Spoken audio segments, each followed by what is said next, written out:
KBS 열린 토론.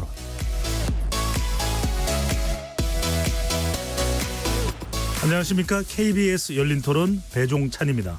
월급 모아서 집 사기 힘든 것 같습니다. 대출 같은 거 어떤 식으로 해야지 제일 많이 나올 수 있는지 뭐 그런 거를 많이 생각하는 것 같아요. 전세값이 많이 올라간다고 나오는 것 같은데 정부 정책이 좀 잘못 흘러가고 있지 않을까요? 대출을 너무 풀어주는 것도 그렇고 어쩌다가는 또 이렇게 좀 쪼기도 하고 집만 많이 지어서는 해결책이 없는 것 같긴 한데. 집값에 관한 게 이제 실제로 정부마다 예측하기가 어렵거든요. 정책을 피면은 다음 정부나 가서 이루어질 건데 그거를 다음 정부에서는 또 바꾸니까 좋은 정책도 아마 성공하지 못하는 거로 이렇게 여겨졌다고 판단이 됩니다. 너무 좀 정부 주도 하에 정책들을 좀 밀고 당기고 하니까 자율적인 경쟁을 하지 못하고 있지 않느냐. 지금 정도 우리나라 시장 어떤 뭐 규모라든가 이런 걸로 봐서는 더 시장에 좀 자율적으로 맡겨놔도 되지 않느냐. 정책들이 뭔가 일관성 있고 장기적인 효과를 내기 위해서는 조금 더 신중하고 실효성 있는 그런 정책 연구, 그다음에 효과에 대한 뚜렷한 근거를 가지고 정책을 입안해야 되지 않을까 이렇게 생각을 하고 있습니다. 그래서 만난 시민들의 목소리 어떻게 들으셨는지, 우리 국민들이 큰 관심을 가지고 있는 부동산 정책 분야입니다. 최근 1년 사이에 전세값이 꾸준히 상승해 서울 아파트 전세가는 무려 53주 연속으로 올랐습니다. 지난해 전세 사기가 기승을 부리면서 아무래도 아파트 전세로 눈을 돌리는 시민들이 많아지면서 덩달아 전세가도 상승한 것으로 보이는데요. 더불어 한동안 하락 보합이었던 수도권 집값도 꿈틀대고 있다는 소식입니다. 하반기 부동산 전망에 대해 실질적인 이야기를 전문가분들과 진단해 보도록 하고요. 더불어 최근 정치권에서도 크게 이슈가 되고 있는 종합 부동산세, 종부세 폐지 여부와 오늘 야당 단독으로 통과시킨 전세 사기 특별법 등 부동산과 관련된 굵직한 현안도 자세하게 짚어보겠습니다. KBS 열린 토론 지금부터 시작합니다. 치열한 토론 속에서 더 나은 세상을 찾아갑니다. 올바른 세상을 만드는 첫걸음. 평일 저녁 7시 20분 KBS 열린 토론. 오늘 토론 함께해 주실 전문가 세 분 소개합니다. 한국건설산업연구원 선임연구위원을 지내셨죠. 두성규 목민경제정책연구소 대표 나오셨습니다. 안녕하세요. 박원갑 KB국민은행 부동산 수석 전문위원 함께합니다. 네, 안녕하십니까. 한문도 서울디지털대 부동산학과 교수 자리하셨습니다. 네, 안녕하세요. 열린 토론은 시민분들과 함께하고 있습니다. 문자로 참여하실 분은 샵 9730으로 의견 남겨주실 수 있습니다. 단문 50원, 장문은 100원의 정보 이용료가 붙습니다. KBS 모바일 콩과 유튜브를 통해서도 무료로 참여하실 수 있습니다. KBS 1라디오의 모든 프로그램은 유튜브에서도 함께할 수 있으니까요. 많은 분들 들어와 주시고 구독 꾹 눌러주시고 좋아요도 보내주시면 좋겠습니다. 부동산 이슈는 참 우리 국민들이 평생 뗄래야 뗄 수 없는 이슈인 것 같아요. 태어나면서부터 한 아이가 어린 아이 때부터 집이 어디 있느냐, 이것도 상당히 만족도에 영향을 줄 수도 있는 것이고요. 삶의 만족도에. 자, 무엇보다도 과연 부동산이 정책으로 관리 가능한 것인가라는 근본적인 질문까지도 하게 되는데, 먼저 두 대표님께 수도권 서울의 전세값이 오르고 있다. 추세가 어떻게 됩니까? 예, 지금 이제 그동안 우리가 고금리 기조가 생각보다 좀 장기화되고 있는 것 같습니다. 그리고 내수 경기도 상당히 지금 여러 가지 상황에서 좀 위축되고 있는 상황인데요. 그럼에도 불구하고 지금 전세값은 지금 전국이나 아니면 뭐 서울 등 수도권의 경우에도 상당히 올라가고 있는 그런 모습들을 보여주고 있습니다. 지방도 그렇습니까? 네, 그렇습니다. 그래서 지금 전국적으로 본다면요, 평균적으로 44주 연속해서 전세값이 오르고 있고요. 지난주 5월 셋째 주죠. 그러니까 지난주 같은 경우에 있어서는 전국적으로는 전세값이 0.07% 상승을 했는데 있는데요. 서울 같은 경우에 있어서는 지금 53주째 아까 서울에 네. 말씀을 하셨지만 연속 상승세를 하고 있고요. 더 중요한 거는 서울이 아닌 서울이나 수도권 같은 경우에는 상승세가 오랫동안 지속되고 있다는 점뿐만 아니라 상승폭 자체가 커지고 있습니다. 그래서 네. 한 주간의 변동치고는 지금 벌써 0.1%대로 진입을 했다는 게 눈에 띄는데요.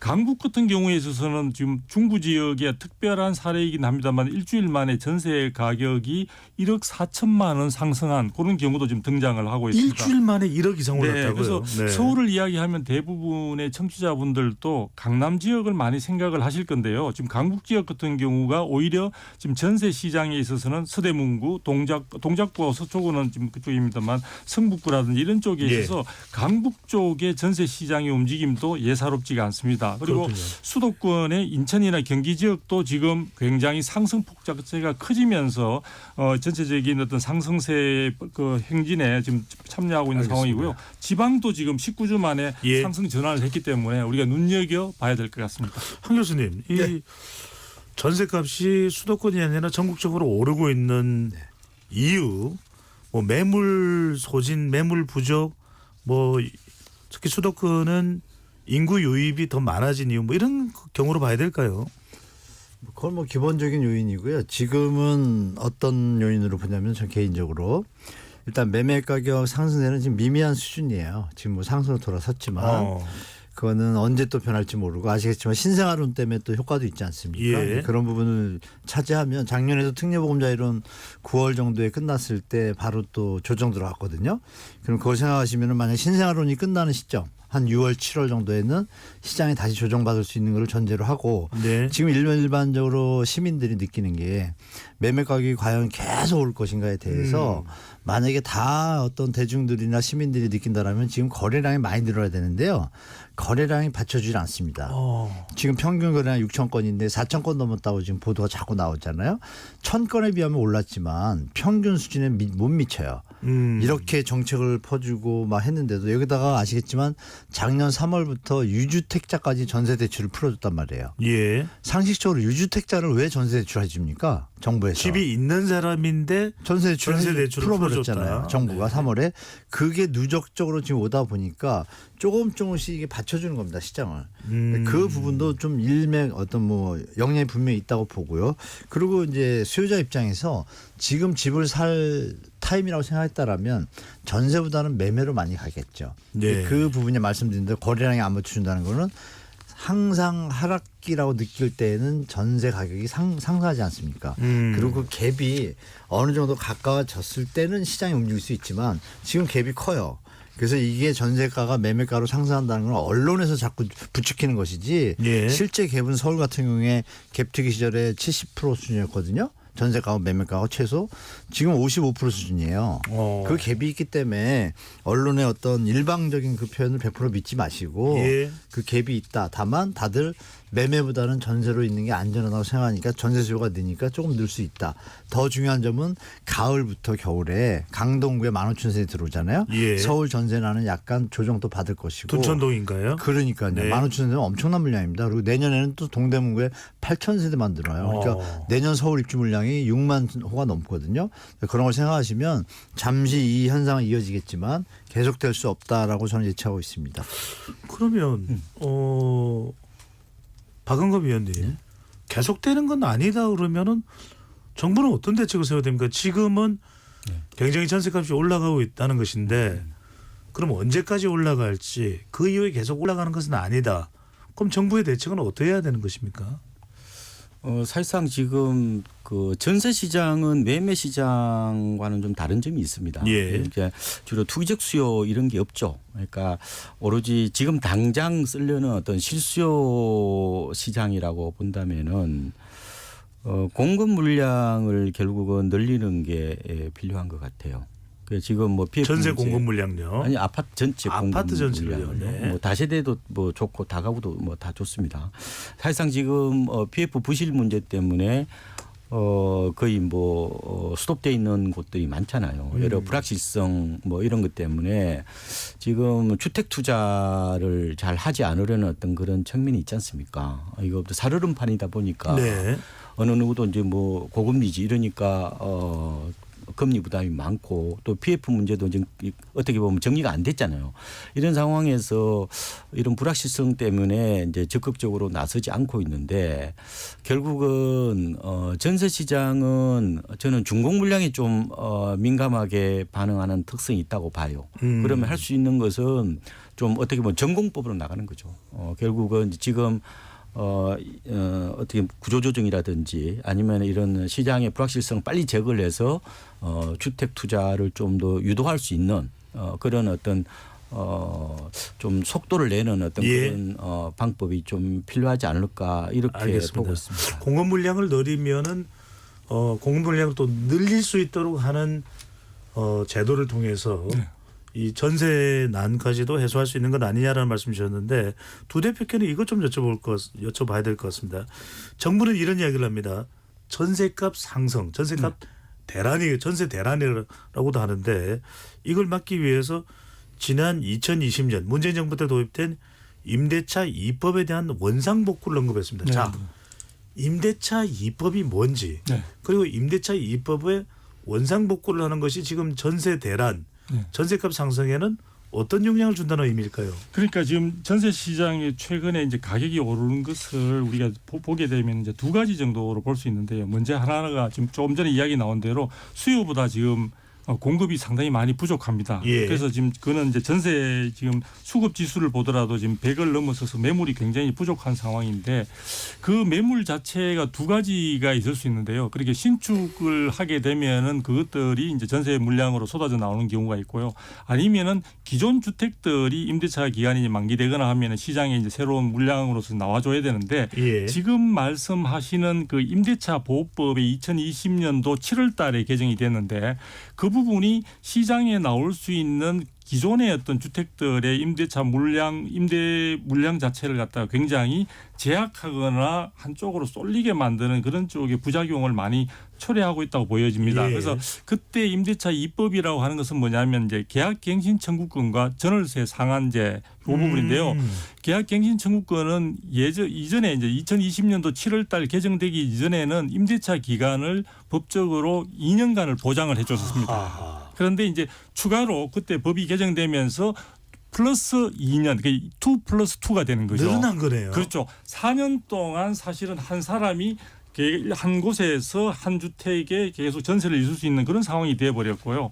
그다음에 또 하나는 사람들이 관심이 좀 적은 편인데 전월세 상한제라고 해서 예전에는 실질적으로 계약을 하거나 할 때 사실은 1년에 5%의 상승을 허용했던 그런 관행들로 이어져 왔습니다. 그런데 이 법이 이제 개정이 되면서 2년에 5%만 올릴 수 있도록 되다 보니까 사실은 4년 동안에 결국은 5%와 5%, 10%밖에 못 올리는 그런 부분들이 있기 때문에 그런 상황에서 올해 지금 2020년도 7월 달에 법이 개정되고 조금 있으면은 4년이 이제 만료되는 시기가 돌아오는 거죠. 그러네요. 7월이면요. 그렇죠.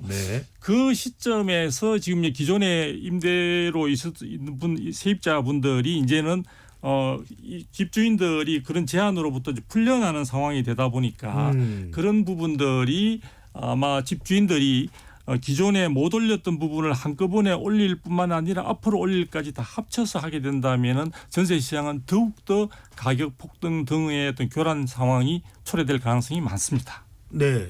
그러면 어떻게 한다는 겁니까? 이걸 임대차 2법에 대한 원상복구를 언급했다라는 이야기는 만약에 원상복구를 하면은 더 전세 가격은 올라가는 거 아닙니까? 제가 볼 때는 이 원상복구를 한다는 것은 또 다른 시장의 교란 내지는 혼란을 초래할 수 있지 않을까. 물량은 더 나올 수 있지만 네네 그렇죠. 굉장히 안정이라는 것과 또 이 임차인들의 부담이 더 늘어날 수도 있는 그렇죠. 시장은 상당히 혼란스러울 것으로 생각이 듭니다. 그래서 제가 개인적으로 생각하는 것은 이게 사실은 정부가 이번에 이제 국토부 장관께서도 이걸 폐지 부분들을 추진하겠다는 말씀을 하셨는데 원상복구하는 식으로 한다고 말씀을 하셨지만 제가 볼 때는 여소야대의 어떤 전국이다 보니까 현실적으로 쉽지 않을 것 같고 제가 볼 때는 그것을 원상태하기보다는 오히려 지금 그런 제약을 받는 집주인들, 임대인들에게 상생 임대차 관점에서 인센티브를 주는 쪽으로 조금 보완하면 어떨까라는 알겠습니다. 생각을 가지고 있습니다. 네. 박 의원님, 그러면 정부에서 지금 이 전세 값 상승입니다. 또 전세 매물 대란입니다. 그러면 지금 이게 임대차법을 원상복구했다거나 이런 우려들이 나오는데 그럼 지금 정부가 나서야 될 일은 뭡니까? 아까 말씀을 드렸고요. 물량을 더 늘려야 된다. 그런데 지금 우리가 아까 우리 한 교수님 말씀을 잘하셨는데 너무 지금 전세 대란 뭐 이런 식으로 하시는 거는 상당 부분이 지금 어떻게 보면은 오버슈팅이라 할까요? 좀 부풀려졌다. 너무 두려움이 커지도록 만들었는데 정확하게 제가 시장을 말씀을 드릴게요. 예, 냉정하게. 그러니까 뭐냐면은 아까 그 두 대표님 말씀처럼 지금 전세 수급 지수는 굉장히 어떻게 보면은 불안한 건 맞아요. 그래서 예. 서울 같은 경우가 지금 30개월 만에 최고치를 보였어요. 그만 매물이 없다는 얘기죠. 그런데 이게 다 아파트 얘기란 말이에요. 아파트는 많이 올랐어요. 그런데 오히려 3월 기준으로 보면요. 다세대 연립 쪽으로 오히려 빠졌단 말이에요. 그래요. 네. 지금 아파트 쏠림 현상만 심하게 나타나고 있다고 보시면 돼요. 아하. 왜냐하면은 빌라 사기, 빌라 전세 사기 여파로 세입자들이 일종의 생존 본능으로 이 다세대나 다가구 쪽으로 어떻게 보면 벗어나서 아파트 전세만 구하려는 어떤 이런 현상이 나타나다 보니까 시장의 수급의 불균형이 극도로 나타나는 거죠. 그래서 아파트만 이제 계속해서 아파트 전세 가격만 계속해서 오르고 있다고 보면 되는데 예. 그러면 지금 전세 대란이냐? 아니요. 2년 전에 비해 전세값이 싸다니까요. 그게 핵심입니다, 지금. 예. 그래서 제가 그 한국 부동산원 통계를 보니까요. 2년 전에 비해서 이 아파트 전세 가격이 15% 정도 낮아요. 지금은 전세 대란이 아니라 역전세난을 걱정해야 되는 상황이란 말이에요. 집주인 입장에서는 그러니까 서울이든 전국이 다 비슷합니다. 그런데 내가 만약에 세입자를 새로 끌어들이려면은 15% 정도는 내 목돈이 있어야 된다. 내 돈이 더 들어가야 되네요. 예. 그러니까 지금 우려하는 것은 단기적으로 너무 많이 올라서 이건 이제 겁을 내는 거고 앞으로 또 입주 물량이 없다 보니까 이게 심화되지 않을까 걱정하는 거지. 지금 현 시점에서 보면은 전세 대란이 아니라 오히려 역전세난이라고 보시는 게 정확할 겁니다. 그러니까 이 말씀을 듣고 나니까 우리가 정확하게 파악이 가능한데 한 교수님. 집값도 꿈틀대고 있다는데 집값도 좀 냉정하게 어떤 상황인지 좀 얘기를 해 주시죠. 네, 요거 좀 이따 말씀드리고 지금 말씀 주신 거에 대해서 좀 추론을 드리면 하시고 계속 이어가 주시죠. 네네네. 이뭐 우수석님께서 너무 정확하게 말씀 주셔가지고 너무 정확하세요. 그러니까 뭐냐면 지금 전세값이 오른다고 그러고 이제 앵커님도 좀 아까 대란이라는 표현을 쓰셨잖아요. 전혀 네. 그거 아니거든요. 그게 뭐냐면 임차권 등기라고 있잖아요. 주인이 전세보증금을 못 돌려주면 그 경매 붙이려고 임차인들이 임차권 등기를 해서 법원에 가지 않습니까? 네.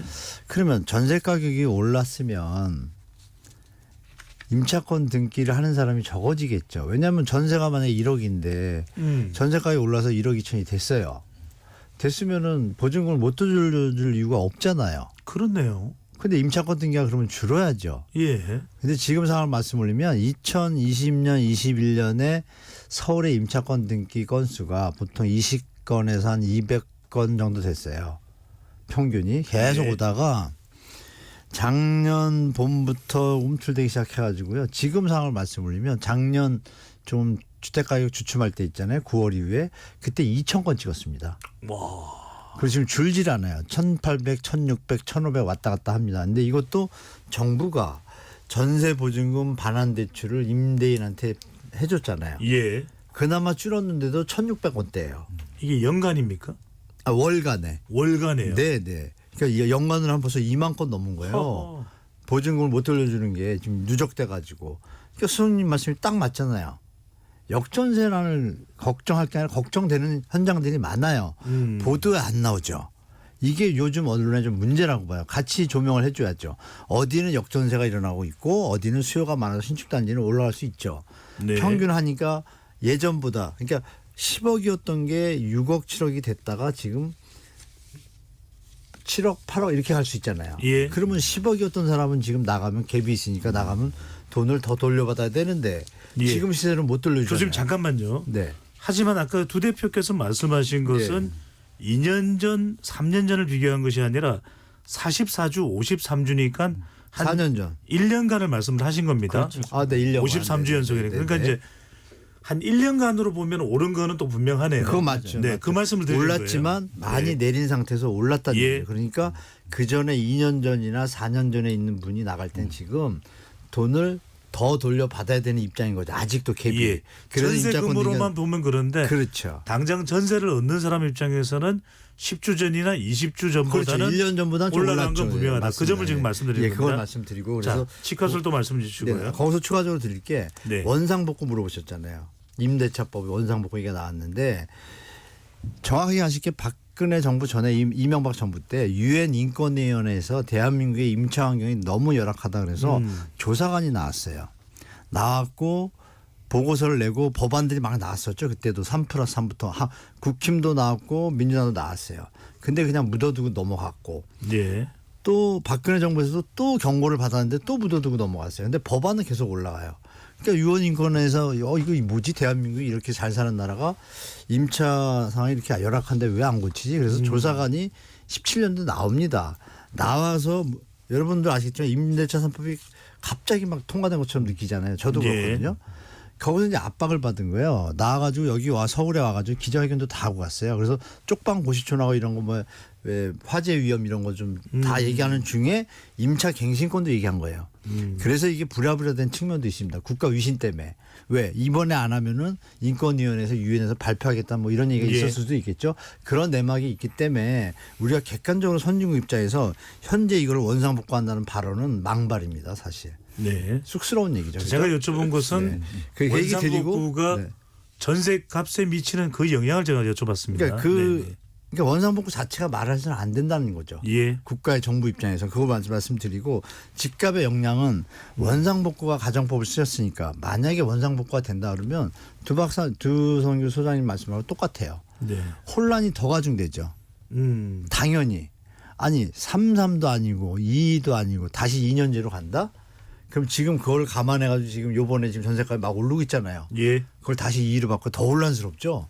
국민들은 정말 희망 고문인 거예요. 양 정부가 똑같이 지금 막 급하게 정책을 쓰니까 아까 저 시청자분들도 얘기하잖아요. 저 길거리에서 정책이 왜 이렇게 일관성들이 없냐. 예. 왔다 갔다 하고 혼란스럽다. 이제는 여야 떠나서 뭉치셔야 되고 집값의 부분이었습니다. 말씀 올린 것처럼 원상복구가 되면 집값은 다시 폭등입니다. 제가 볼 때. 그러니까 이걸 하면 안 됩니다. 여기까지 제 얘기입니다. 좀 길었습니다. 예. 예. 자, 이 원상복구하고 좀 전에 계약갱신 청구권과 전월세 상한제는 제가 말씀드린 이제 전세값이니까 제가 지금 다시 여쭤보는 것은 매매 가격 집값을 말씀드리는 겁니다. 부 대표께 여쭤보면요. 예, 예. 최근에 이제 노도강도 예. 그러니까 서울의 노원구, 도봉구 또 강북구를 이야기하는 것이겠죠. 그렇죠. 이제 노도강 이야기를 하는데 네. 여기도 이제 좀 서울에서는 그나마 좀 부동산 가격이 내려가던 곳인데 다시 하락세가 멈췄다. 그러면은 이제 다른 지역은 오히려 이제 용산이나 이른바 마용성 등은 마포, 용산, 성동입니다. 네. 더 올라갔다고 볼 수 있는데 최근에 이렇게 부동산 건설 경기도 안 좋다. 네. 또 유동성도 미국 연준이 금리도 인하하지 않는다라고 해서 우리가 집값이 조금 이제 주춤하는 것 아니냐라는 이야기가 나오던 차였는데 왜 이런 현상이 벌어지는 겁니까? 그러니까 이제 기본적으로 조금 전에 이제 하나 그걸 좀 수정을 하고 가야 될 것 같은데요. 네. 우리 이제 한문도 교수님께서 이야기한 임차권 등기는 경매나 이런 근처에 넘기기 위해서 하는 것이 아니라 그게 전세 보전금을 돌려받지 못한 상태에서 세입자가 불가피하게 그쪽에서 다른 곳으로 이주해야 되거나 이전해야 되는 경우에 있어서 일단 자신의 어떤 권리를 보장해 놓기 위해서 사실 등기를 해 놓는 거고요. 네. 직접적인 경매와는 직접적인 연관은 없습니다. 그리고 제가 생각할 때 지금 집값 추이를 보게 되면은 일단은 이제 전반적으로 가격 자체가 전국 아파트 값도 26주 만에 이제 상승 전환을 했고요. 그런데 최근에는 이제 분양가도 굉장히 급등하고 있고 분양 물량 자체가 굉장히 이제 급감하면서 전반적으로 가장 중요한 건 전세 시장도 마찬가지입니다. 공급 자체가 굉장히 감소되는 그런 부분들의 징표들이 많이 나타나고 있습니다. 그래서 예를 들면은 지금 이제 도심 같은 경우에 공급을 주로 담당하는 것이 이제 정비 사업이라고 해서 우리가 주변에 볼 수 있는 재건축이나 재개발 그런 현장들이 지금 최근에 원자재 가격이나 인건비 등의 급등으로 인해서 공사비가 많이 오르다 보니까 현장마다 갈등이나 분쟁이 많아서 멈춰서고 있는 곳들이 대단히 많습니다. 그런 강북이나 강남 할 것 없이 지금 그런 현상들 속에서 PF 문제도 있는 것이고요. 그렇죠. 프로젝트 파이낸싱이요. 부동산 PF도 부실화로 인해서 건설업체들은 지금 아마 6월 달이 되게 되면은 본격적으로 구조조정이 이제 가시화될 것으로 보여지는데 그런 와중에서 본인들이 지금 당장의 생존 자체가 좀 중요하다 보니까 현장에 있어서 공급 쪽에 전력을 기울일 만한 여력이 지금 없는 상황입니다. 그래서 어떤 건설사들은 오히려 재건축이나 재개발 부분에 대한 수주를 통해서 기업의 이익을 올리는 것보다는 선별 수주를 통해서 만일에 우리 업체에게 굉장히 부담이 줄 수 있는 경우에서는 오히려 수주 자체를 거절하는 그런 사례마도 나타나고 있거든요. 앞다투어 하던 때와는 분명히 달라진 상황이네요. 그렇습니다. 네. 그런 상황들이고 지금 이제 지금 일각에서는 3기 신도시 건설도 예상했던 것보다 지금 자꾸 지연되고 있습니다. 공급 자체가 원활하게 지금 안 돌아가고 있기 때문에 서울의 공급 부족을 대체하는 수단으로서 3기 신도시 개발이 시작이 됐는데 그 부분의 상황들이 진척 상황들이 여의치 못하다 보니까 전반적으로 시장에서 어쨌든 기존 물량들은 나와 있지만 가격 협상력에서 매수자들이 원하는 만큼 가격이 다운되지 않는 가운데 네. 신규 물량 자체가 나올 수 있는 길들이 사실상으로 지금 다 차단되거나 힘들어진 상황이다 보니까 알겠습니다. 지금 가격 부분에 있어서도 새로운 변화의 조짐들이 좀 나타나고 제가 있습니다. 세 가지로 딱 짧게 말씀을 올릴게요. 길게 말씀하셔도 됩니다. 그러니까 반등을 뭐 하고 있는 것은 맞는 것 같고요. 그 이유가 세 가지로 볼 수 있는데 일단은 대출 금리가 좀 낮아졌습니다. 그래서 변동금리 대출이 되는 게 주로 이제 코픽스라고 아마 들어보셨을 텐데 예. 이게 작년 12월 15일 날 연 한 4.34%에서요. 이번 5월 16일 날 보니까 3.54%로 한 0.8%포인트 좀 낮아졌어요. 그러네요. 네, 두 번째로는 이제 고정금리 대출이 보통 보면 5년 은행채를 쓰거든요. 예. 근데 지금 한 3.7% 정도 됩니다. 지금은. 그런데 작년 이맘때가 4.2%였어요. 그때에 비해서 좀 낮아졌다 이렇게 보시면 되고 통화량은 뭐 여전히 그렇게 많은 수준은 아닙니다. 네. 광의 통화로 해서 M2가 지금 4천조 조금 안 되는데 작년 3월보다 한 1년 전입니다. 한 4.9% 정도 늘어났고 M1이라고 해서 협의 통화도 한 4.3% 정도 늘어났어요. 예. 근데 물론 이제 M2 이게 광의 통화가 뭐 우리 전임 정부 때는 무려 연간 10%씩 늘어났으니까 그렇죠. 지금 4%에 얼마 안 되는 거죠. 그러니까 유동성 자체는 빡빡하다. 네, 근데 작년에는 2, 3%밖에 안 늘어났거든요. 근데 M1 같은 경우는 오히려 마이너스 증가율로 보였는데 이게 약간 꿈틀거리고 있다는 거. 뭐 이거에 좀 주목해 볼 필요가 있고요. 예. 두 번째로는 우리 두 대표님 말씀하신 것처럼 시장의 의제가요. 수요 사이드에서 공급 사이드로 약간 옮겨간 것 같아요. 그러니까 그동안에 고금리 뭐 이런 얘기 많이 했는데 지금은 이 분양가가 너무 올라요. 그리고 이제 물량이 없으니까 이 청약 통장 이거 들고 기다린다고 그래서 내 집 마련을 할 수 있겠느냐. 아하. 이런 부분에 대해서 조금 무주택자들이 조금 혼란을 느끼고 있는 것 같고 가뜩이나 이제 전세값도 오르고 있죠. 그래서 그동안에는 주로 시장의 관심이 뭐였냐면요. 아니 시장에 팔리지 않는 매물이 너무 많아. 그래서 뭐 서울이 지금 뭐 8만 3천 건 뭐 올 들어 10% 이상 늘어났거든요. 네. 그리고 소득 대비 주택 가격이 너무 비싸. 가계부채도 많아. 인구도 줄어. 이런 쪽에 민감도가 높았는데 최근 들어서는 약간 공급 사이드 쪽에 어떻게 보면 불안 이런 거 있잖아요. 약간 공급 불안 쪽에 조금 수요자들이 관심이 가 있다는 거 있고요.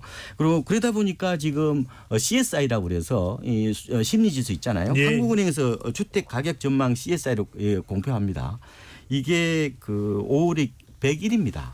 그러니까 전달도 100일이었고 이번도 100일이었는데 100을 넘어가면 좀 오른다는 좀 그런 생각을 하는 경우가 있잖아요. 그러네. 100이 기준이니까요. 예. 그래서 아마 그런 것들이 종합적으로 좀 영향을 미친 게 아닌가 이렇게 지금 분석을 하고 있습니다. 자, 근데 박 의원께 제가 오늘 부동산 주제라고 그러니까 사실은 우리 청취자분들도 제 주변에 계신 분들이 제일 물어봐달라는 이야기는 뭐 CSI고 뭐 DTI고 LTV고 그거 다 접어두고 지금 전세를 더 살아야 되는지 집을 상환을 해야 되는 건지 집을 어디다 장만을 해야 되는 건지 수도권은 어떤지, 인천과 경기와 서울은 어떤지 이게 제일 궁금해하거든요. 어떻게 해야 됩니까? 그래서 이제 시장의 당장의 지금 얘기가 지금 대부분 말씀하시는 거는 지금 동행지수하고 후행지수예요.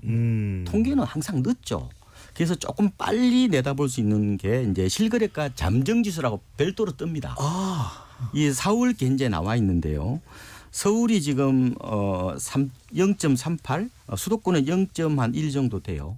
약간 플러스가 좀 더 이어질 거다 이렇게 예상을 해볼 수가 있는데 지금 지방은요 4월 실거래가 잠정지수가 마이너스 0.29입니다. 그래서 이 추세로 좀 본다면은 서울 수도권은 아마 반등세가 조금 더 이어질 가능성이 있다. 이런 말씀을 드리고 지방은 매물을 더 소화시켜야 됩니다. 왜냐하면은 지금 미분양이 좀 많고 지역 경제도 그렇게 튼실하지 않기 때문에 바닥 다지기가 더 진행될 가능성이 크다고 보고요. 그런데 어느 지표를 가지고 얘기할 거냐에 다를 수 있는데 서울은 작년 초에 비해서 무려 실거래가 기준으로 보면요 11%나 올랐습니다. 앞으로 가격이 더 오른다는 것은 집 가진 사람은 좋을지 모르겠지만 이게 집 살 사람 입장에서는 가격 메리트가 상실된다는 걸 의미하는 거고요. 비싸게 내 집 마련을 해야 된다는 것이고 리스크가 더 커진다는 걸 의미하는 거예요. 그래서 제 생각에는 어차피 집을 살 것인지 아니면은 전세로 살 것인지는 그거는 자신의 선택이라고 봐요. 저는 뭐 그걸 강요할 생각은 없고요. 왜냐하면은 지금은요 젊은 세대들 보면은 집을 안 사고 아예 그 돈으로 있잖아요. 아예 배당 ETF를 사거나 아니면 주식 투자하는 사람이 많아요. 과거에는 내 집 마련이 일종의 뭐 연애하고 결혼하고 출산하고 이런 일종의 삶의 통갈이었지만 요새는 반드시 그렇지 않습니다. 그러니까 그거는 내가 여러 가지 메리트를 보고 판단해야 되지. 저는 만약에 집을 좀 사시려면은 서울 수도권은 조금은 가격 메리트를 보고 판단하시라는 말씀드리고 지방은 조금 기다려서 천천히 사셔도 뭐 늦지 않겠다 이렇게 보고 있습니다. 두 대표님 가기 전에 한 번 더 교수님 들렀다가 또 가겠습니다. 자, 아까 그 이야기는 하셨었어요. 네. 뭐 전세도 보면 그렇게 지금 물량이 많은 거냐. 그거 가지고 뭐 가격을 또 통계치로 해서 운운하기엔 너무 지나치고 과장될 수도 있다. 네. 근데 집 같은 경우에도 매매 거래량이 몇 년 사이에 급속도로 줄어들었습니다. 그러니까 방금 전에 이제 박은갑 위원께서 말씀하신 그 부분을 기준으로 해야 될지 집을 정작 살 사람들은 앞으로도 어차피 20% 30% 오를 거면 지금 한 10% 초반대에 차라리 목 좋은 곳에 또 좀 앞으로의 그 투자의 가치가 좀 큰 지역에는 집을 사도 되는 것 아니냐 이렇게 판단할 수도 있어요. 어떻게 보시는지요? 그렇게 볼 수도 있고요. 일단 말씀 중에 그러셨잖아요. 앞으로도 10% 20% 더 오를 거면 지금 사야 되는 거 아니냐. 똑같아요. 우리 시민들도 더 오를 거라고 판단되면 사시겠죠. 근데 아까 말씀 올린 것처럼 거래량이 평균을 못 넘는다 그랬잖아요. 근데 중요한 건 좀 하나 제가 아는 팩트를 말씀드리면 요즘 거래량의 50% 이상이요. 유주택자입니다.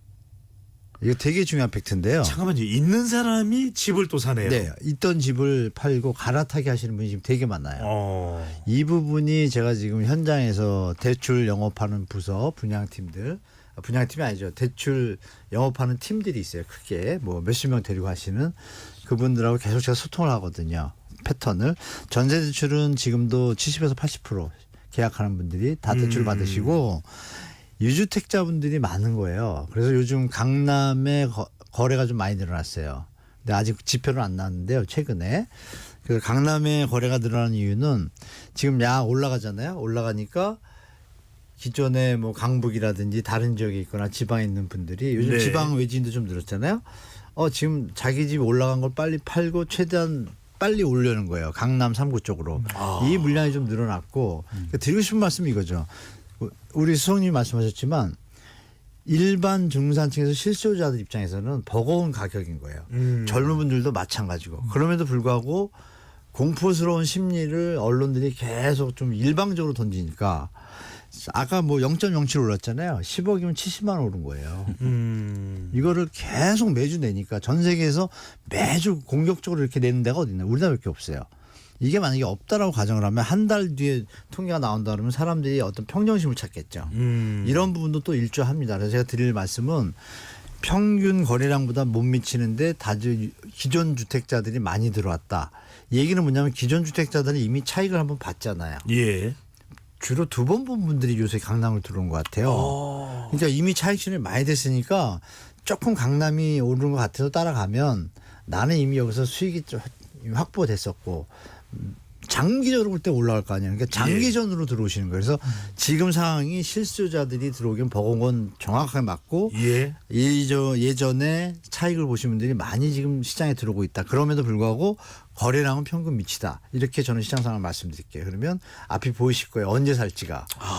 시장을 떠받치는 힘이 신생아론과 유주택자들이 바치고 있지 기존에 집을 살리고 하시는 그분들한테는 수원님 말씀대로 버거운 라인이다. 예. 뭐 이렇게 말씀드릴게요. 실탄이 충분하지 않다. 두 대표님. 조정 올 거다 이거죠. 지금 부동산 시장에서 저는 뭐 기본적으로 일단 그 아까 전세 시장과 마찬가지로 지금 매매 시장도 공급이 부족할 것이라는 그런 부분에 대한 불안감이 조금씩 확산되고 있는 것 같아요. 그래서 그 부분이 이제 아마 집을 마련하려고 준비하고 있는 분들의 마음을 지금 초조하게 지금 만들고 있는 그런 측면들이 있는 것 같은데 공급은 현재뿐만 아니라 지금 정부가 예상했던 어떤 공급 물량이나 목표치나 이런 부분들이 제가 보기에는 앞으로 향후 2, 3년간 충분히 되기는 쉽지 않은 상황들로 지금 되어가고 있다.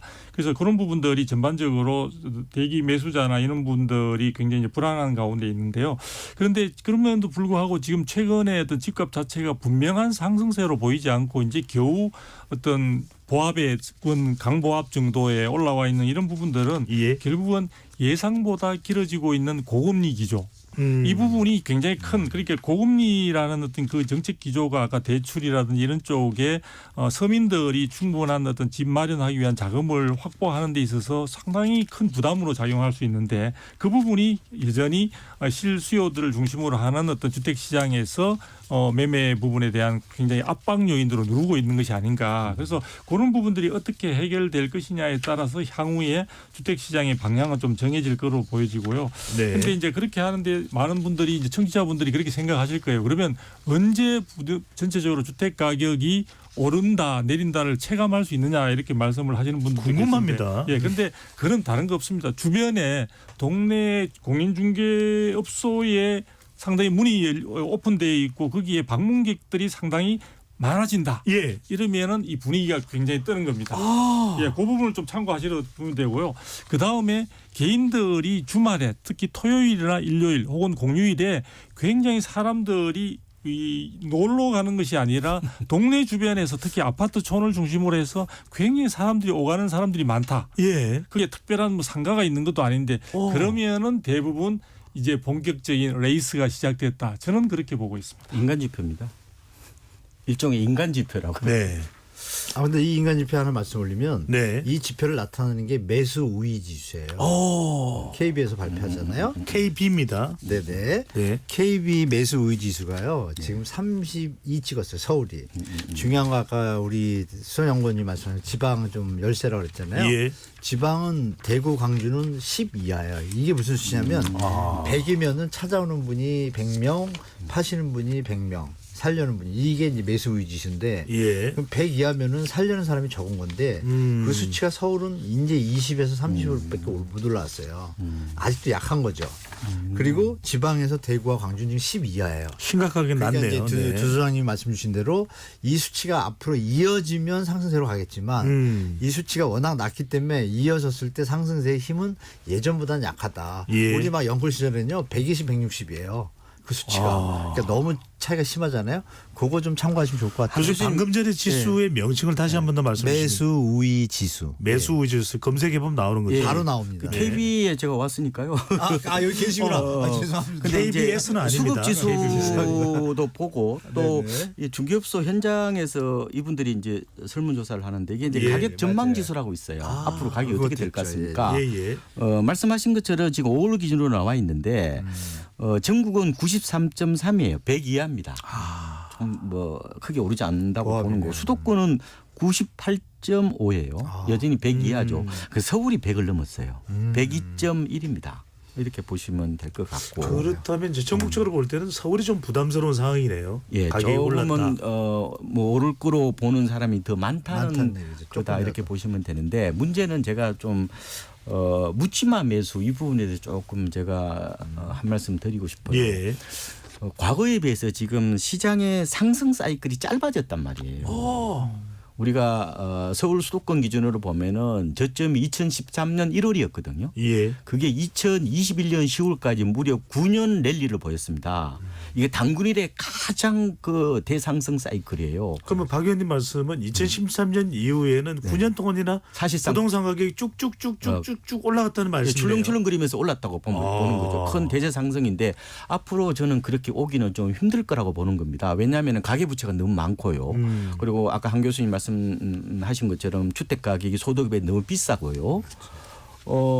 그리고 또 젊은 세대들이 옛날처럼 집을 두 채 안 삽니다. 요새는 그냥 한 채 사고 나머지는 뭐 금융 자산에 투자하려는 그런 예. 경향들이 강해서 이게 사이클이 좀 짧을 수 있다는 거예요. 그래서 지금 뭐 전 그 산업 사이클이 뭐 이 스마트폰을 통해서 리얼타임으로 재고가 이제 확인되다 보니까 짧아졌잖아요. 예. 그것처럼 부동산도 사이클이 짧아졌기 때문에 그러니까 친구 따라서 막 이렇게 과일기 때 집 사면은 잘못하면 이게 상투 잡을 수 있습니다.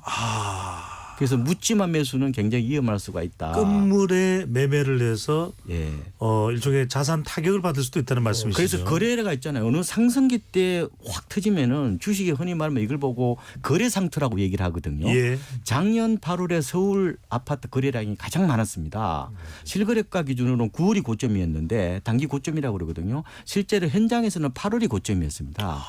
그래서 요 사이 주로 집을 많이 사시는 이 MZ세대 분들이 약간 이 포모 증후군 이런 게 좀 강한 편이에요. 짧게만 말씀해 주실 수 있나요? 포모 증후군이 그러니까 뭔가요? 뭐 남 사면 안 사고 못 비기는 그 이런 포모를 게 말씀하시는군요. 네, 그런 게 좀 네. 강해서 제 생각에는 특히 젊은 세대 분일수록 이 군지 변동이 좀 강하기 때문에 친구가 집 사러 간다면 조금 냉정하게 보셔야 되고 친구가 집 안 살 때 사셔야 되는 거예요. 자, 오늘의 명언. 친구가 집을 사지 않을 때 노래야 된다. 네. 자, 이런 의견들에 대해서 과연 우리 청취자분들은 어떤 또 추가적인 의견을 주셨는지 들어보겠습니다. 이현주 문자캐스터. 지금까지 청취자 여러분이 보내주신 문자들 소개합니다. 9870님, 너무 오른 집값으로 이제는 하락될까 싶어 전세 한 바퀴를 더 돌았습니다. 11월에 만기가 되어 집을 매매하려 하니 지금 잠깐 올랐다가 다시 떨어질까 봐 어떻게 해야 할지 망설여지네요. 지난 몇 년간 미친 듯이 오른 집값으로 집 매매 자체가 쉽지 않습니다. 4301님, 이미 집값이 너무 올랐어요. 요 몇 년간 집값 떨어졌다고 해도 비쌉니다. 6251님, 전세 사기는 지난 정부 때 높은 집값에 편승해서 돈 없이 갭 투자한 사람들이 일으킨 문제입니다.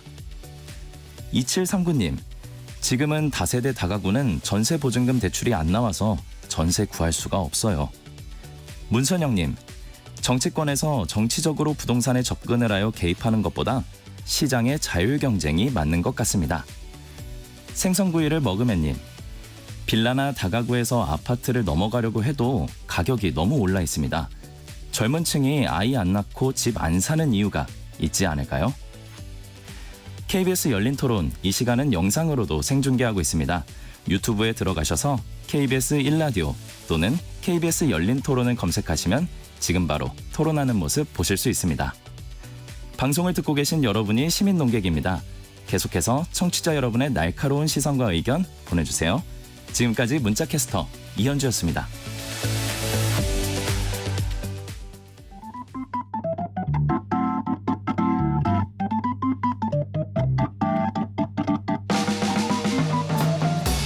세상을 바꾸는 질문, 열린 토론이 시작합니다.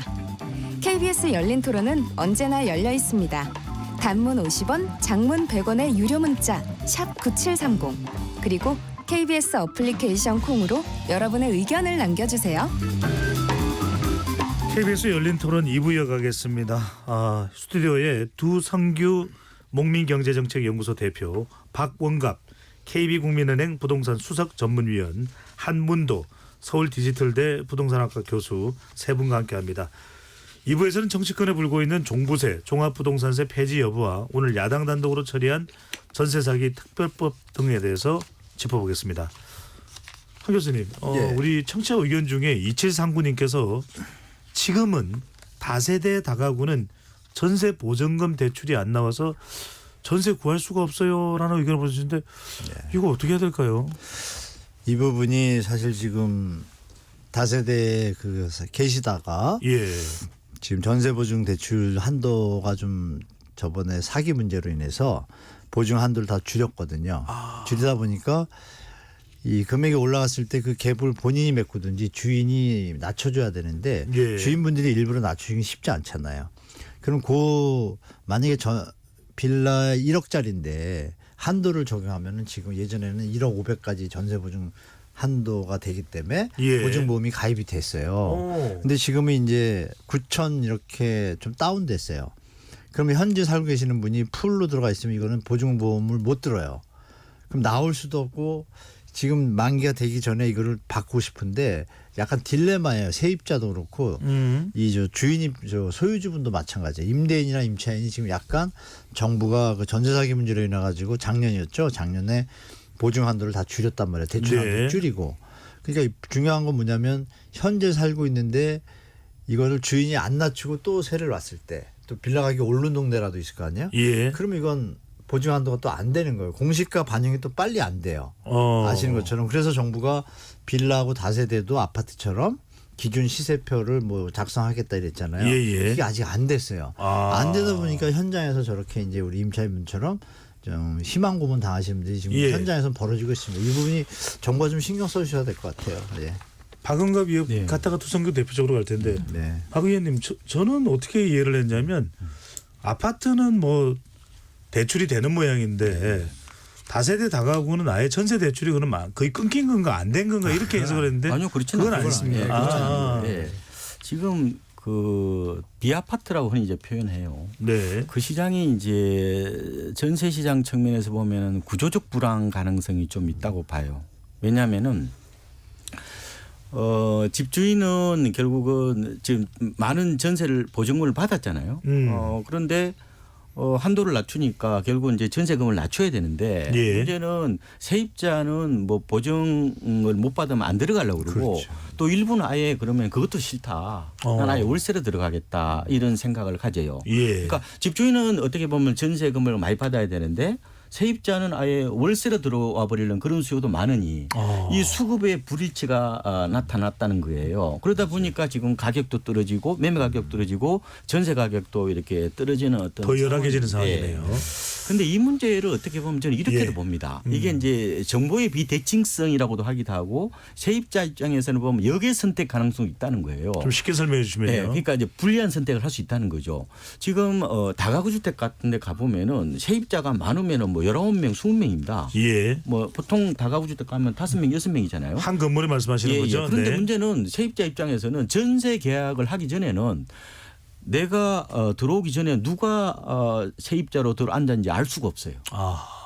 이게 뭐 아무리 개인정보 때문에 그런 것 같고 두 번째로는 이 대출 금액이 어느 정도 되는지도 정확하게 알 수 없으나 물론 이제 등기부등본 떼보면은 채권 최고액이 나와 있지만 이 세입자가 전세인지 월세인지를 알 수가 없어요. 이 깜깜이 계약을 해야 되는 이 부분이 있기 때문에 아마 정부가 이 부분을 좀 나서서 좀 더 클리너하는 어떤 그런 작업들을 해준다면은 이 시장이 좀 더 원활하게 작동될 것 같다 이런 생각도. 자 바로 이 부분입니다. 그래서 지난해 지지난해 여전히 아직까지도 올해도 전세 사기 피해를 입고 있는 분들이 계실 겁니다. 정말 스스로 목숨을 끊을 만큼 심각한데요. 오늘 국회 본회의에서 야당 단독으로 전세 사기 특별법 개정안이 통과됐는데 선구제 후 해수 방안이 주요 골자라고 하는데 국토부는 이거 받아들일 수 없다. 대통령에게 제의 요구권 그러니까 거부권을 건의하겠다고 얘기를 했는데 두 대표님. 이 내용이 어떤 내용이 핵심인 것이고 개정안의 내용이 그리고 국토부에서 못 받아들이겠다고 이야기하는 강조하는 배경은 뭔가요? 예, 그러니까 기본적으로 지금 이번에 최근에까지 해서 이제 전세 피해를 입으신 분들이 상당수가 국토부에서 인정받은 분들만 하더라도 벌써 15,000명을 넘어서 아마 2만 명에 가까운 것으로 되기 때문에요. 그분들의 피해자가 생각보다 굉장히 지금 점점 더 늘어나고 있는 상황들인데 문제는 그 피해자분들이 피해를 입었을 때 그 가해자에 해당되는 사람들이 그 해당되는 부분에 대한 자산을 그대로 다 유지하고 있는 경우가 거의 없다는 거죠. 그래서 네. 실제로 해당되는 주택을 그 경매나 이런 쪽에 그걸 붙이더라도 시간도 많이 걸리고 그것으로부터 실질적인 피해 구제를 받을 가능성이 많지 않은 상황인데 당장의 세입자들은 다른 곳에 빨리 머무를 곳을 마련을 해야 되고 그런 부분과 관련해서 지금 기존의 전세 보증금도 뭐 대출이라든지 이런 쪽을 통해서 많은데 본인들이 새롭게 추가적인 그런 머무를 곳을 위한 어떤 자금을 마련하는 게 쉽지 않은 상황들입니다. 그래서 아마 야당 쪽에서는 일단 어쨌든 그런 상황들을 고려할 때 피해자분들의 피해 구제를 먼저 하고 뒤편에 있어서 그 피해 구제를 한 만큼에 해당되는 여러 가지 자산에 대한 어떤 회수나 이런 부분들은 정부나 어떤 이런 공기관에서 뒤에 후속 처리를 좀 하는 쪽이 실질적으로 피해자들에게 현실감 있는 그런 피해 구제 대책이 되지 않겠냐는 그 방향성에서 아마 야당이 강력하게 주장을 하는데요. 정부에서는 부실 채권 등을 우려하는 겁니까? 그런 부분도 있는 것 같고요. 중요한 것은 그렇게 선거를 하기까지 일단 당장에서 피해자에게 뭔가 어떤 혜택을 뭔가 구제를 해주기 위해서는 그게 필요한 돈, 그 재원이 사실은 마련이 돼야 되는데 그 재원이 지금 뚜렷하게 지금 현재 상태에서 확보가 되지 않는 측면들이 있습니다. 그래서 물론 그 전에 이제 주택도시기금이라든지 이런 부분들을 활용하자는 아이디어도 많이 나오고 했는데요. 국토부 쪽이나 정부 쪽의 입장에는 주택도시기금이나 이런 것은 그 나름대로 청약자들의 무주택자들의 내 집 마련을 위한 여러 가지 용도로서 이미 법적으로서나 이런 것들이 확정이 되어 있는 상황이다 보니까 그리고 만일에 이것을 갖다가 피해 구제 용도로 사용을 해버리고 그것이 조기에 회수되지 않을 때는 그에 관련되는 여러 가지 많은 국가에 필요한 어떤 그 주택 관련되는 정책들이 지장을 받을 수 있는 그런 부분들이 있는 것 같습니다. 그래서 제가 볼 때는 어쨌든 피해 구제는 해야 되고 그 피해 구제 자체가 현실감을 갖기 위해서 해야 된다는 것은 맞는데 중요한 것은 국토부가 그런 과정에서 충분한 지원이 없는 가운데 그것을 갖다가 경공매에 넘겼을 때 여러 가지 낙찰률 자체가 굉장히 저렴하게 된다면 그 차액 부분을 실질적으로 손실로 잡힐 수 있으니까요. 그 부분들을 가지고 뭔가 피해 구제에 알겠습니다. 적극적으로 용도로 쓰자는 그런 의견들이 있는 것 같습니다. 박 의원님 하시고 싶은 말씀하시는데 정부에서는 또 어제 관련 대책을 내놓기도 했습니다. 일단 지금 야당이 이 단독으로 처리한 이 전세 사기 특별법에 대해서는 거부권 의사를 국토부에서도 표명을 하고 있는 상황인데 어제 내놓은 대책을 정부 대책을 보면은 한국토지주택공사 LH가 피해자의 우선 매수권을 넘겨받아서 피해 주택을 경매로 매입할 때 발생하는 경매 차익을 임대 보증금으로 전환해. 이를 통해 월세를 낮춰서 피해자가 해당 주택에서 최장 20년까지 공공임대할 수 있게 하겠다. 그럼 좀 비슷하게 들리기도 하고 약간 다른 것 같기도 하고 어떤 차이가 있고 어떤 게 더 실제적인 이익과 효능이 있을까요? 그것은 다소 좀 논의를 해봐야 될 것 같은데요. 아무래도 국토부 입장에서는 이게 이제 우리 도 대표님 말씀하신 것처럼 기금이 자칫 부실화될 가능성이 있지 않느냐 이 부분을 좀 걱정을 하고 있는 것 같고요. 그다음에 이게 이제 결국은 이제 경매를 붙여가지고 이 반환 청구권의 가치를 이제 결국은 평가를 해야 되는데 이게 과연 어떻게 그걸 평가할 거냐 이게 과연 잣대가 뭐냐 이런 부분에 대해서 다소 좀 정부 입장에서는 좀 회의를 느끼는 것 같고요. 그다음에 이 개정안이 가령 통과되더라도 이게 빠른 구제가 어렵다는 거예요. 뭐 이런 점을 좀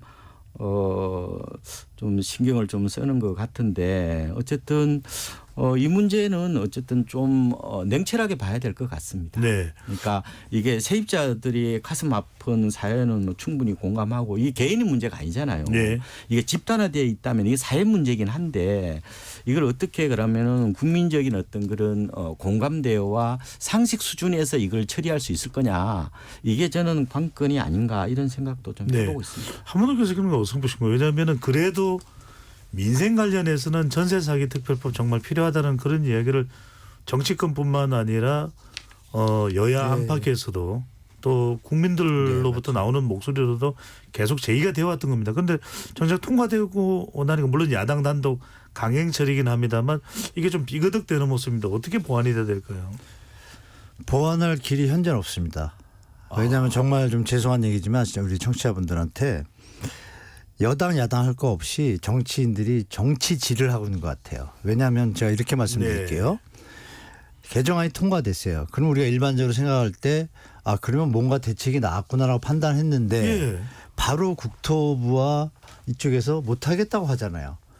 그럼 우리 일반 젊은이 피해자라고 가정할게요. 이게 뭐지? 법이 통과가 됐는데 국토부가 법을 어겨? 이렇게 생각할 수 있죠. 예. 이게 뭐냐면 법을 만들 때요. 개정안 내용에 뭐라고 되어 있냐면 이 선구제 후 회수 방안에 대한 구체적인 내용은 대통령령으로 정한다까지만 한 거예요. 그러니까 대통령령으로 구체적인 안을 놔야 되는데 없잖아요. 없으니까 지금 정부에서는 이런 얘기 저런 얘기 방안을 얘기하는 거예요. 하는 중에 우리 수원님 말씀대로 기금이 모자르니 조금 하자 이런 얘기를 하는 거죠. 타당성이 있어 보이지만 여기서 제가 드릴 말씀이 국가의 존립의 목적에서 국민의 주거복지 안정에 최선을 다해야 돼요. 헌법에도 예. 나와 있고요. 예. 특히 제도의 미비성. 전세 대출 보증보험 제도가 이승인 바람에 전세 가격이 1억이라도 1억 500까지 아니 매매가가 1억 500까지 전세가 되는 판을 누가 만들었죠? 정부가 제공을 했어요. 전세 보증보험 대출 제도로. 예. 그걸 가지고 일부 그 제도가 업자들이 언제 시작된 제도입니까? 애초부터 시작됐죠. 전세 대출 하면서부터. 그럼 뭐 예전에는 그것을 그냥 특정 정부가 선량한 아니라는 시장주의에서 말씀이시죠? 알맞게 했는데 예. 악용을 하는 업자들이 나타난 거죠. 이를. 최대한 올리고 자꾸 시세보다 더 밖에 전세보증을 역전세 깡통주택을 만드는 게 도 같은 거죠. 예. 여기에 공인중개사 일부 이분들이 합세하고 도덕적 이러면서 해이. 젊은 분들이 암만 조심을 한다고 해도 이걸 당할 수가 있습니까? 못 당하잖아요. 그러면 제도가 잘못됐으니까 과정의 공정성이나 결과의 객관성을 볼 때 피해자들이 잘못하고 있다는 거를 얘기를 할 수는 있지만 떠들 수는 네. 있지만 그 피해자들이 의도적으로 자기가 사기를 당하려고 했을까요? 아니잖아요. 젊은이들이 오죽하면 극단적인 선택을 했겠어요. 이거는 국가가 제가 볼 땐 직무유기에도 해당한다고 봐요. 제가 여러 경로를 알아봤는데 이게 과연 직무유기에 해당이 안 되는가 될 것 같아요. 제가 볼 땐. 그래서 뭐 헌법 소원하려고 그러니까 뭐 복잡하고 이래가지고 저도 이제 말만 하고 있는데 드릴 말씀이 이거죠.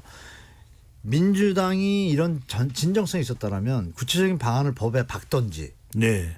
그랬으면 지금 논란이 없잖아요. 구체적인 방안이 없다. 네, 국가 재정이 손실이 나더라도 진행될 거 아니에요.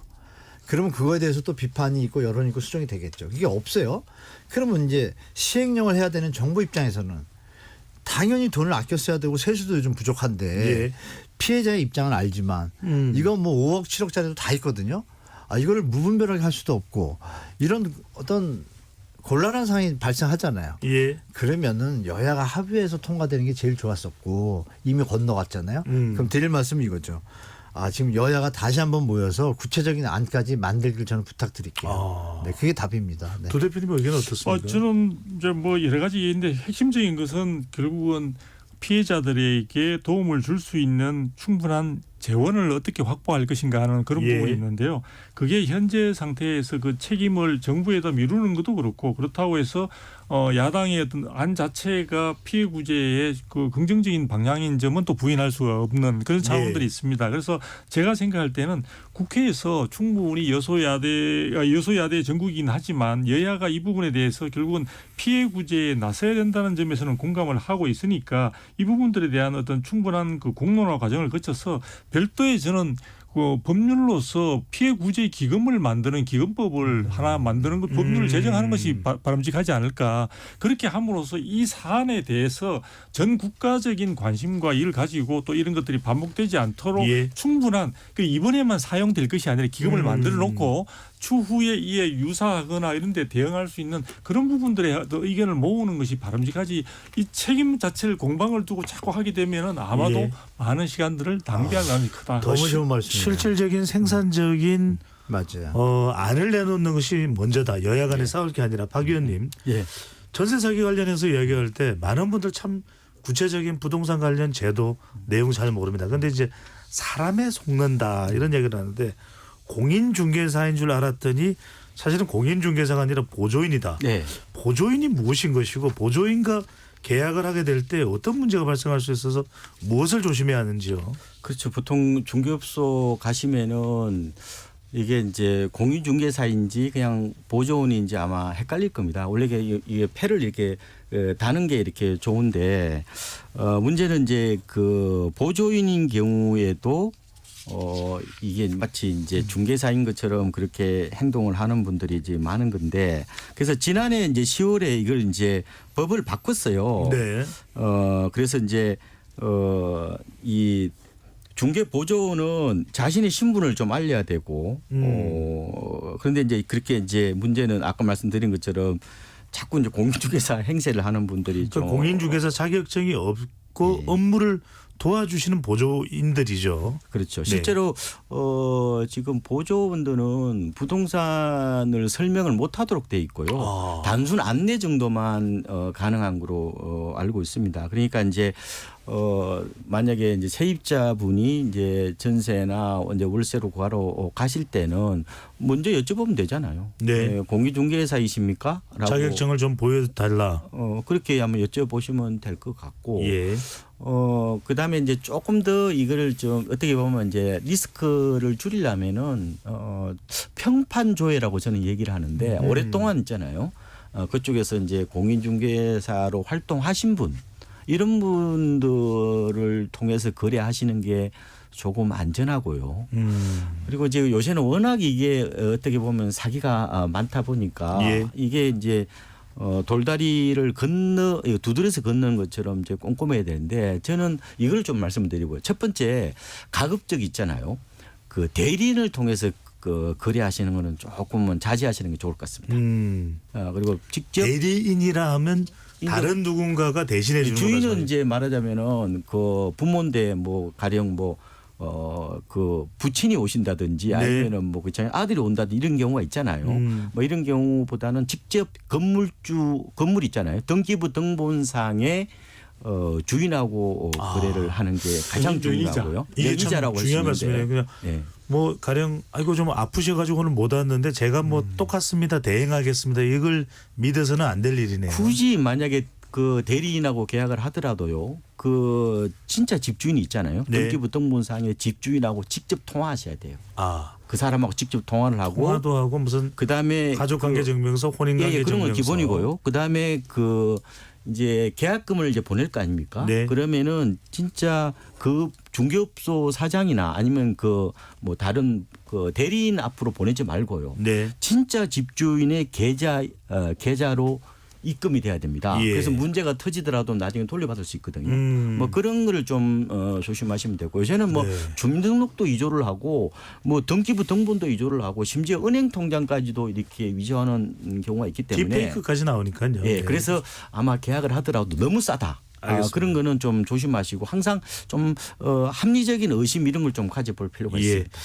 자, KBS 열린 토론 오늘 정부의 부동산 정책 그리고 국회에서 통과시킨 전세 사기 특별법 관련해서 얘기를 나누고 있는데 어느덧 좀 토론을 마무리해야 될 시간이 되어가고 있습니다. 그래서 세 분께 정치권의 가장 뜨거운 이슈 중 하나가 종부세 폐지인데 고가주택, 다주택 소유자에게 세 부담을 높이자는 것이 이제 종합 부동산세인데 최근에는 이제 이 정책을 최초로 입안하기도 했던 더불어민주당에서도 폐지 주장이 나오고 있습니다. 종부세 폐지가 결국 부자 감세가 되는 것 아니냐라는 의견도 있고 아니다. 한 채인 사람에 대해서는 적어도 종부세를 부담시키는 것은 재산세와 또 중첩되는 것이기 때문에 논란의 소지를 줄일 필요도 있다. 먼저 우리 두 대표님부터 쭉 의견 들어보겠습니다. 저는 이제 이 종부세라는 것 자체가 탄생 과정에서 결국은 그 당시에 정치권의 진영 논리가 많이 반영된 것이 아닌가 이렇게 보여지고요. 그 종부세와 관련해서 결국에서는 부자 혹은 우리가 고가주택 이 부분에 대한 여러 가지 기준들이 이제 들어가 있는데요. 문제는 그 기준 자체가 2003년에서 2008년도 기본적으로 노무현 정부 시절에 이제 만들어졌는데 그때 네. 당시에 1인당 국민소득이 16,000불 정도에 머물렀습니다. 그런데 그런데 지금 최근에는 우리나라가 개인당 그 1인당 그 3만 불 국민소득 돌파했죠. 3만 5천 불 내외로 네. 되고 있기 때문에 약 2배 정도 지금 된 상태였어요. 이게 과연 지금 부자나 고가주택에 대한 기준 자체가 중간에 한번 수정은 했습니다만 그럼에도 불구하고 모두가 공감할 수 있는 기준인가에 대한 의문이 있고요. 그다음에 이 종부세 부분이 우리가 OECD 회원국들 중에서 종부세나 양도세 등을 포함해서 이 부동산 관련되는 조세 부담이 거의 탑3에 들어가고 있습니다. 그래서 조세 부담이 너무 큰 상황인데요. 조세에 있어서는 기본적으로 응능주의와 응익주의라고 해서 이익이 있고 충분히 조세를 납부할 만한 능력이 있을 때만 한다는 그 원칙과도 상반될 뿐만 아니라요. 알겠습니다. 이게 또 국세와 지방세 즉 다른 재산세와도 중복되는 그런 측면의 문제가 많기 때문에 저는 아예 폐지를 해야 된다는 명확한 제 입장을 가지고 있습니다. 예. 한문도 교수께서는요. 네, 종부세가 뭐 말이 많은데요. 사실 합헌 판정을 받았잖아요. 그러니까 뭐 그거는 이제 인정하고 가야겠죠. 합헌이라는 의미가 뭐 함부로 되는 건 아니지 않습니까? 다만 이제 실거주자 분들에 대해서 이제 의견들이 나오고 있는데 저는 뭐냐 대안을 드리자라면 실거주를 하시는데 한 20년, 15년을 하셨다고 가정하면 어떤 폐지 수준에 된다고 봐요. 투기성이나 투자성도 없고 네. 그냥 가시다 한 채. 사시는데 그러면 이제 5년 있다 파시는 분은 좀 틀리잖아요. 색깔이. 이런 부분을 좀 차등하는 방안을 조금 연구를 한다라면 똑똑한 예. 분들 많으니까 정부에 그런 대안이 나와서 종부세의 어떤 차등화 뭐 이런 거를 한다라면 네. 좀 어려우신 분들이나 이런 분들도 해소하고 예. 또 실제로 돈이 많고 자꾸 팔고 한 분들은 좀 더 낼 수도 있잖아요. 국민들도 좀 이해할 수 있죠. 그런 쪽으로 다시 한번 머리를 맞대서 또 여야분들이 국민을 위해서 좀 일을 하셨으면 또 바란다. 하나 더 초원드릴 게 그 공인중개사 있지 않습니까? 예. 그거 아까 제안을 드리면 경찰처럼 공무원증 있잖아요. 예. 이거는 유지하면 벌이 크잖아요. 그러니까 공인중개사분들도 뭐 이렇게 목걸이에 매는 증이나 마크를 하나 이렇게 해서 국가에서 지급을 한다라면 조금 사칭하는 게 좀 없어지지 않을까. 벌이 강하니까. 공식 그거 한번 제안 드려봅니다. 인정이 될 수 있는. 네네. 네. 자, 종부세 관련돼서 마무리로 박원갑 위원께서는요. 가장 중요한 게 국민들의 상식 아니겠습니까? 근데 저는 당장 폐지가 조금 어려울 것 같은 생각이 들어요. 가령 이제 실수요를 보호해야 되는 것은 누구나 다 인정을 하거든요. 근데 이 호화주택 100억짜리도 과연 그러면은 보호를 해야 되냐 이런 문제가 있거든요. 그래서 이 요새 네티즌들 얘기 들어보면요. 이 가지수가 아니라 주택 수가 아니라 금액으로 하자고 그래요. 세금을 매기라고 그래요. 그렇죠. 저는 그게 어느 정도 정서가 맞다고 보거든요. 예. 그럼 지방에 집을 세 채 갖고 있는데 이게 종부세 내고 그러면 가령 100억 같으면은 예. 안 내고 이게 좀 문제가 있을 것 같아서. 배기량이 아니라 차량의 가격으로 하자는 것처럼. 예. 네. 그래서 아마 지금 이 기준을 실소유자 플러스 실거주하는 사람한테는 좀 상향하는 것은 괜찮을 것 같아요. 네. 그러니까 지금 공시가격 기준으로 1억은 지금 12억이고 부부 공동명의는 18억이거든요. 그래서 굳이 완화를 할 거면 이걸 좀 어떻게 보면 올리는 선에서 좀 마무리를 했으면 좋을 것 같다. 아마 예. 아직은 국민적 수준이 어떻게 국민적 여론이 조금만 알겠습니다. 유지하자 쪽이 더 높지 않을까 이렇게 보습니다. 그러니까 예. 집 채 숫자가 아니라 집 몇 채냐가 아니라 금액으로 하자. 가액으로 본다. 알겠습니다. 세 분 토론 오늘 감사합니다. KBS 열린 토론 이것으로 모두 마무리하겠습니다. 지금까지 KBS 열린 토론 배종찬이었습니다.